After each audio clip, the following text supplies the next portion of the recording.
حضرت بلال رضی اللہ تعالیٰ. حضرت بلال آئے جناب عمر سے ملنے. کیسر و کسرا بھی آئے تو عمر خاطر میں نہ لائے، پر بلال حبشی دروازے پہ داخل ہوئے تو فاروق اعظم نے کرسی چھوڑ دی، ہاتھ باندھ کے کونے میں کھڑے ہو گئے.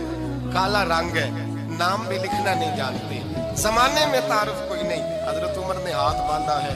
لوگ کہنے لگے عمر تو کیسر و کسرا سے نہیں ڈرتا، یہ کون آ رہا ہے جس کے لیے تیرا اتنا استقبال ہے؟ حضرت عمر کہنے لگے چپ کر جاؤ، اس کی بات نہ کرنا، اسے آنے دو، اسے آنے دو، اس کی بات نہ چھیڑنا.